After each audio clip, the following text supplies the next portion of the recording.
Good morning class. आप सभी आपकी हिंदी ज्ञान वाटिका का अध्याय 4 खोल लीजिए, राष्ट्र निर्माण। आज से हम आपकी PT 2 सिलेबस का रिवीजन करेंगे, क्योंकि PT 1 के बाद आपका PT 2 का एग्ज़ाम भी हो सकता है। तो हम आज से आपका हिंदी का PT 2 का सिलेबस स्टार्ट करते हैं। ठीक है, आपके PT 2 के सिलेबस में ज्ञान वाटिका में लेसन 4, 5, 6 एंड 7 है। ठीक है, तो लेसन 4 में राष्ट्र निर्माण, जो कि एक कविता है। ठीक है, इस कविता को हम फिर से एक बार रिवाइज करते हैं। उठो राष्ट्र निर्माण करें हम, जननी का जयगान करें। मतलब राष्ट्र निर्माण करना मतलब देश का निर्माण करना। राष्ट्र मतलब होता है देश, तो देश का निर्माण करें हम। जननी होती है पैदा करने वाली या माँ। ठीक है, तो यहाँ पर राष्ट्र को, देश को माँ कहकर पुकारा गया है और कहा है जननी, यानी हमारा राष्ट्र, हमारा देश जो कि हमारी जननी है, उसका जयगान करते हैं। उत्तर में गिरिराज हिमालय, ऊंचा शीश हमारा है। दक्षिण में धोती चरणों को, नीली जलनिधि धारा है। और उत्तर में पर्वतों का राजा, जो कि हिमालय है, पर्वतों का राजा हिमालय है, जिसका शीश कैसा है, ऊंचा है। मतलब हिमालय पर्वत बहुत ऊंचे हैं, तो उसका शीश ऊंचा है। कहाँ पर? उत्तर में। और दक्षिण में चरणों को धोती, चरण मतलब पैरों को धोती, नीली जलनिधि धारा है, मतलब समुद्र की धारा है। ठीक है, उत्तर और दक्षिण में। पूरब में अरुणाचल प्यारा, पश्चिम में सतलुज झेलम, विंध्य सतपुड़ा शोभाशाली, गंग यमुन शोभा संगम।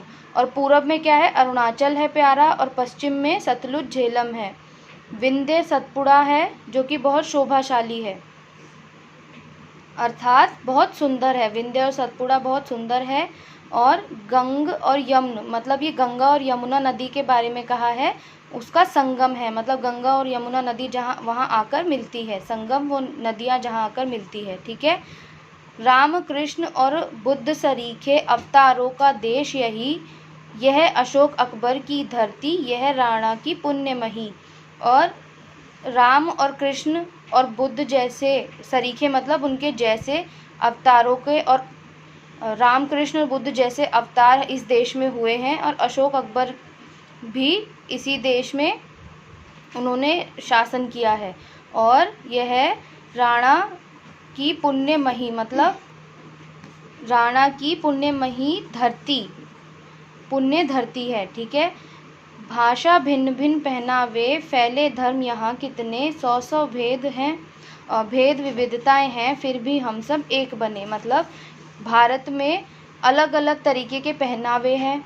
ठीक है, जैसे आप इस पिक्चर में देखिए, जो मुस्लिम धर्म को फॉलो करते हैं उनका पहनावा कुछ इस तरीके का होता है, सिख धर्म का इस तरह का, और ईसाई धर्म के लोग कुछ इस तरीके का पहनावा पहनते हैं। तो सबके पहनावे अलग हैं। फैले धर्म यहाँ कितने, यहाँ पर बहुत सारे प्रकार के धर्मों के लोग रहते हैं। 100 भेद विविधताएं हैं, फिर भी हम सब एक बने। और देखो, इतनी विविधताएं, मतलब इतने सारे अंतर होने के बाद भी हम सब क्या हैं? हम सब एक हैं। आओ एक दूसरे से हम फिर मीठी पहचान करें, उठो राष्ट्र निर्माण करें हम, जननी का जयगान करें। ठीक है, तो एंड में क्या बोलते हैं कि देखो, हम सब एक दूसरे से फिर से मीठी पहचान करते हैं, चलो उठो अपने देश का निर्माण करते हैं, अपनी जननी भारत माता का जयगान करते हैं। यहाँ आपकी बैक एक्सरसाइज में शब्द अर्थ है। राष्ट्र मतलब देश, जननी मतलब माँ, ठीक है, या फिर मदरलैंड भारत माता। ठीक है, जलनिधि मतलब समुद्र या सी, संगम होता है मिलन, दो नदियाँ जहाँ मिलती हैं उसे कहते हैं संगम।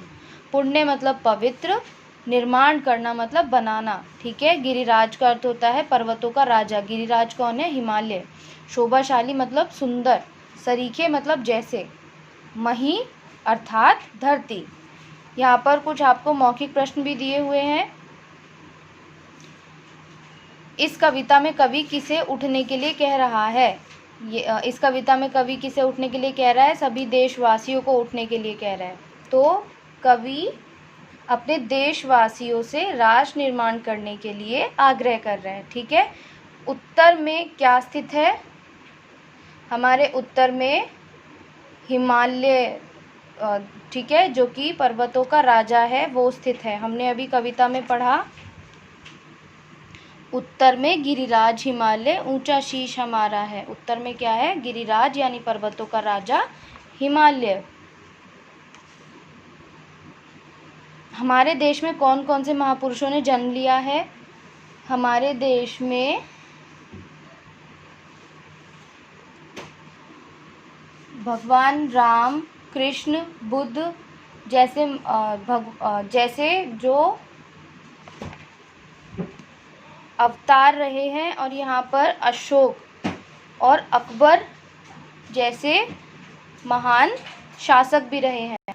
और यहाँ पर जो राणा लिखा हुआ है, ये महाराणा प्रताप जो थे महान शासक, उनके लिए यहाँ पर राणा शब्द यूज़ हुआ है। तो राम, कृष्ण, बुद्ध जैसे अवतार और अशोक, अकबर और महाराणा प्रताप जैसे महान लोग रहे हैं। ठीक है। हमारे देश में बहने वाली किन्हीं 4 नदियों के नाम बताइए। हमारे देश में कविता में भी जिन 4 नदियों का नाम आया है, सतलुज, झेलम, गंगा और यमुना। ठीक है, 4 नदियाँ। अब यहाँ पर है आपके कविता की पंक्तियाँ पूरी कीजिए। ये आप पीछे कविता में से देख के इसकी पंक्तियाँ खुद से पूरी कीजिएगा। ठीक है। यहाँ पर नीचे दिए गए प्रश्नों के उत्तर दीजिए। ये जो मैंने आपको प्रश्न उत्तर बताए थे, ये मौखिक प्रश्न थे, ये लिखित प्रश्न है। जिन बच्चों ने बैक एक्सरसाइज नहीं की है वो बैक एक्सरसाइज भी कर लीजिएगा। इसमें ये वाले जो क्वेश्चन है ये आपको नोटबुक में नोट भी करने हैं। कवि क्या करने का आग्रह करता है? कवि देशवासियों से राष्ट्र निर्माण करने का आग्रह करता है। ठीक है। इस कविता में कवि ने हमारे देश की क्या क्या विशेषताएं बताई हैं? इस कविता में कवि ने बताया है कि हमारे देश के उत्तर में हिमालय, दक्षिण में सागर, पूरब में अरुणाचल प्रदेश तथा पश्चिम में सतलुज, झेलम जैसी नदियां हैं। ठीक है। और यहाँ पर भगवान राम, कृष्ण, बुद्ध जैसे अवतार और अकबर, महाराणा प्रताप और अशोक जैसे महान लोगों ने जन्म लिया है। ठीक है। हमारे देश के लोगों में परस्पर क्या क्या मुख्य भेद हैं? हमारे देश के लोगों में क्या क्या मुख्य भेद हैं? हमारे देश के लोगों के पहनावे, भाषा, धर्म, बोली आदि में परस्पर भेद है। हमारे देश के लोगों में का पहनावा भी अलग है, बोली भी अलग है, भाषा भी अलग है। ठीक है। और धर्म भी अलग है। हम अपने देश के लोगों से मीठी पहचान कैसे कर सकते हैं? अनेकता में एकता के पथ पर चलकर हम अपने देश के लोगों से मीठी पहचान कर सकते हैं। ठीक है।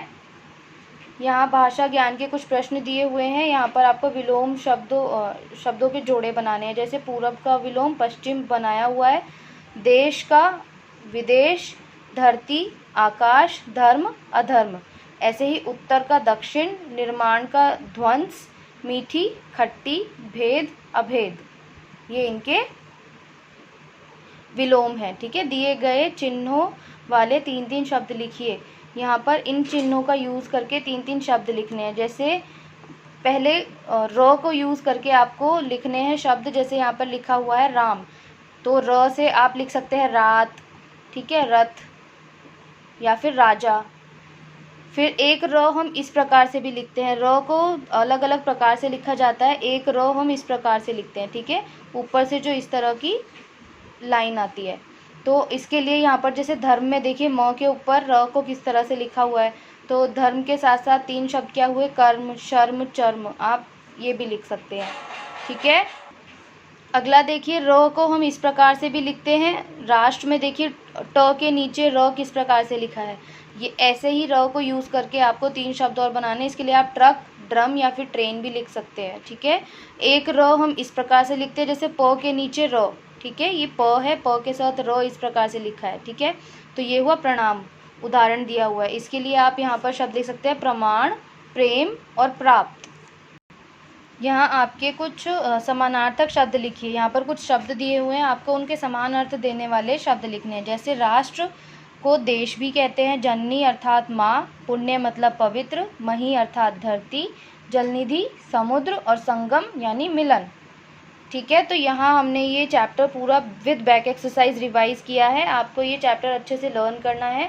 आपके PT2 के एग्ज़ाम में ओरल एंड रिटर्न में इसी में से बैक एक्सरसाइज में से क्वेश्चन आ सकते हैं। और भी चैप्टर आएंगे, लेकिन आपको ये जो चैप्टर मैंने रिवाइज किया है, जब तक PT2 का एग्ज़ाम नहीं होता आपको ऐसे ही चैप्टर वाइज हम रिवीजन करेंगे और आपको रिवाइज करना है।